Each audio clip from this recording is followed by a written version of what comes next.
अच्छा, जो आगे आने वाला एसएससी सीजीएल एग्जाम है, अब से 1 हफ्ते के अंदर ये एग्जाम होना है, सबसे बड़ी बात। और बीच में इस तरह की बद इंतजामी छोटे एग्जाम में देखने को मिल जाती है। एसएससी सीजीएल जिसमें 28 लाख करीब, मैं गलत नहीं हूं तो हाँ बिल्कुल बिल्कुल 28 लाख बच्चे बैठने वाले पागल हैं। कर देंगे बच्चे, इनको इनको ये चीज समझनी पड़ेगी, पागल कर देंगे लोग। लेकिन बात सिर्फ ये नहीं है कि सीजीएल में ज्यादा बच्चे बैठ रहे हैं तो ही इनकी जवाबदेही है, स्टेनो में कम बच्चे भी बैठ रहे थे। स्टेनो बच्चा किस लिए भरता है? वो बच्चा भरा है जिसको गणित कम आती है। आप उससे गणित के सवाल पूछ रहे हो? भाई बहुत सारे बच्चे ऐसे होते हैं, वो कहते हैं कि यार मैं वही एग्जाम दूंगा जिनको गणित कम आती है। बहुत सारे ऐसे बच्चे होते हैं वो एग्जाम देते हैं जिसमें जीएस कम आती है, कि उनको जीएस कम आती है। आप खुद ही देख लीजिए ना, नीट कौन देता है? जिसको गणित नहीं लेनी होती 10th-12th में। और जो जिसको कॉमर्स पसंद है वो मैथ्स नहीं लेगा, वो सीए की तैयारी में जाता है। सबके अलग अलग डायरेक्शन है ना। आप ये नहीं कर सकते कि स्टेनो में आपने बताया नहीं और बिना बताए आप गणित पूछ ले रहे हैं और फिर आप ये लॉजिक देंगे कि नहीं नहीं नहीं इतनी गणित तो सबको आती है। कौन होते हैं आप डिसाइड करने वाले कि कितनी गणित किसको आती है और नहीं आती? आपने तो पूरे पेपर की ऐसी तैसी कर दी, क्या पूछना है नहीं पूछना है। यानी इसका मतलब क्या है कि आयोग ये कन्वे ही नहीं कर पा रहा कि what the structure of exam, कैसे एग्जाम होना है, क्या पूछा जाना है, क्या नहीं पूछा जाना है, सेंटर्स क्या होने हैं, इन सबके भी पैरामीटर्स होने चाहिए। सेंटर्स में इन्विजिलेटर कौन होगा, नहीं होगा, उसके लिए क्या क्वालिफिकेशन है, क्या एलिजिबिलिटी क्राइटेरिया है। कोई वेंडर आया, इन्होंने तो वेंडर का एलिजिबिलिटी क्राइटेरिया नहीं डिसाइड किया कि उसके पास पहले से इतने सेंटर्स होने चाहिए थे। तो पूरी तरीके से फेलियर है जी। आपकी पूरी बातचीत जो सुन के समझ में आता है कि पूरे एग्जाम सिस्टम पर ही कहीं ना कहीं सवाल है, जिसके लिए आप कई वक्त से लड़ रहे हैं। बिल्कुल, कई सालों से लड़ते हुए यही बात नहीं है। मतलब रेलवे के एग्जाम में भी इस तरीके के फॉल्ट हैं जहां पे वेंडर ये नहीं है, दूसरा है जी। वहां पता चल रहा है एक बच्चे ने हिंदी में साइन किए थे और उसके इंग्लिश में दूसरे साइन होके आ रहे, अब वो एग्जाम में नहीं बैठ पा रहा है। तो हमारी लड़ाई सिर्फ एसएससी के लिए नहीं थी, हमारी लड़ाई एक खराब एग्जाम सिस्टम के खिलाफ थी। इसीलिए हम डीओपीटी से मिले थे। और अब वो लड़ाई जीतने का या लड़ाई को किसी मुकाम तक पहुंचाने का एक प्रोसेस इनिशिएट हो चुका है। एक मीटिंग कैन नॉट ठीक एवरीथिंग कि सब कुछ ठीक कर देगी। हमें पेशेंस रखना पड़ेगा। जो प्रॉब्लम्स इतने दिनों से, और बच्चों ने भी बर्दाश्त किया है। जिसका सिलेक्शन हो जाता है वो कहता है जी कुछ नहीं होना चाहिए, शांत बैठ जाओ, कोई कोर्ट केस नहीं होगा, आयोग को बिल्कुल गलत नहीं बोला जाएगा। जब मैं प्री के एग्जाम की मुहिम स्टार्ट कर रहा था तो वो लोग डर रहे थे ये आदमी मेंस एग्जाम पोस्टपोन करा देगा, फालतू की नौटंकी क्यों कर रहे हैं। बच्चे इस तरीके की चीजें करते हैं जिसको लगता है। तो यहाँ क्या है, every what is behaving like selfish कि यार मेरा हित सुरक्षित हो जाए, बाहर में जाए दुनिया। वही आदमी साथ आता है जब उसको पता चलता है यार ये तो मेरे साथ ही नुकसान हो गया, तब लोग उस लड़ाई में साथ आते हैं। जब तक लोगों को फायदा मिलता है तो लोग पीछे हटते रहते हैं। इसीलिए लड़ाई जीतना मुश्किल भी हो रहा है जी।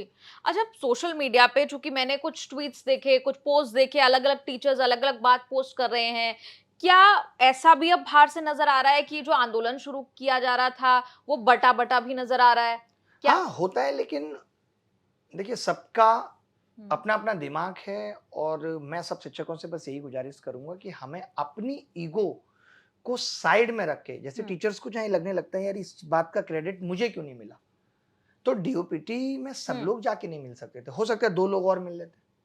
आप जिन 2 लोगों की बात कर रहे हैं कि 2 लोग और मिल सकते थे, फिर बाकी की नाराजगी हो जाती, और वो भी मिल लेते तो और बाकी की नाराजगी हो जाती। तो ये एक सतत चलने वाली प्रक्रिया है कि लोग नाराज रहेंगे।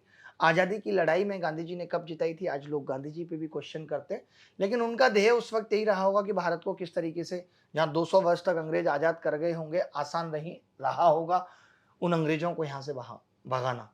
बहुत मुश्किल लड़ाई रही होगी। लेकिन वहां पे भी लोग ऐसे थे, कई तरीके के, आपने देखा होगा, गुट थे, कुछ नरम दल थे, कुछ गरम दल थे, सब अपने अपने तरीके से देश को आजाद कराने की कोशिश कर रहे थे। तो मेरा तो ये अभी भी मानना है कि मैं अपने तरीके से बच्चों को इस खराब सिस्टम से आजादी दिलाने की कोशिश कर रहा हूँ। आप किसी दूसरे माध्यम से बच्चों को इस खराब सिस्टम से आजादी दिलाने की कोशिश करिए। सबको अधिकार है, सब अपना अपना, अभी हो सकता है लोग एक पटल पे थे, अब अगर लोग 2 पटल पे भी हैं तो, लेकिन अंतिम जो पर्पज है वो यही होना चाहिए कि बच्चों का भलाई कैसे हो सकती है। दैट्स इट जी।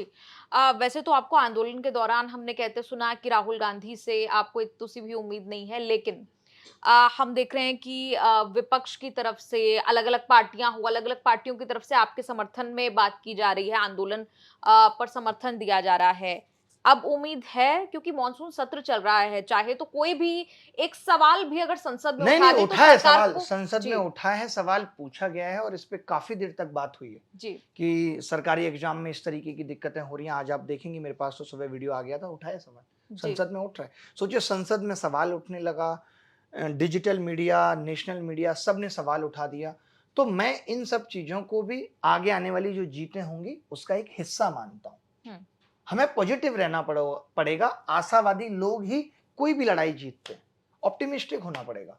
और आप जैसा सोचते हैं, आप पॉजिटिव लेते हैं चीज़ों को, तो आपके जीवन में चीज़ें पॉजिटिव होती चली जाती हैं। आप उसमें कमियां निकालने की कोशिश करते हैं तो आपको सिर्फ कमियां दिखेंगी। गलत घड़ी भी एक दिन में 2 बार सही वक्त देती है। तो हमें पॉजिटिव्स निकालने पड़ेंगे। सब कुछ एक साथ अच्छा नहीं होगा, कुछ अच्छा होगा, फिर कुछ अच्छा होगा। जैसे गलत चीजें संगठित होकर आज सिस्टम को इतना खराब कर दिया, ऐसे छोटी छोटी जीतें संगठित होकर इस सिस्टम से जीतेंगे। विपक्ष के नेता राहुल गांधी छात्रों से काफी बार मिलते हुए भी नजर आते हैं। उनसे अब इतनी सी उम्मीद है या कोई उम्मीद बनती है अभी भी कि विपक्ष हो चाहे राहुल गांधी हो? नहीं, वही मेरी उतनी सी बात से मेरा मतलब ये था कि जहां पे इतनी आवाजें उठ रही थी, तो आपको ये चीजें तो पहले समझ में आनी चाहिए थी। विपक्ष जनरली जब कोई आंदोलन खड़ा हो जाता है, जब लगता है कि हाँ अब बड़ा हो गया, तब सब लोग बीच में आते हैं। जैसे मैं ये कहूंगा कि जब लड़ाई बहुत छोटी थी जी, न्यूज तक तभी से कवर कर रहा था, तो हम न्यूज तक के प्रति हृदय से आभार रखते हैं। बाकी की मीडिया तब आई है जब मुद्दा बन गया था, तो लोग ये वेट करते हैं कि मुद्दा बन जाए तब हम साथ देंगे। तो वो साथ फिर आपका अपने फायदे के लिए है। अब आपको पता चल गया है कि इस मुद्दे पे टीआरपी आएगी, इस मुद्दे पे बात करने से लोगों का समर्थन आएगा, तब आप बात कर रहे हैं।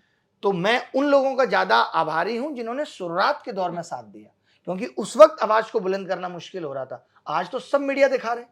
आज तो हमारे पास वक्त नहीं है कि हम नेशनल मीडिया या डिजिटल मीडिया पे जाकर के बात करें।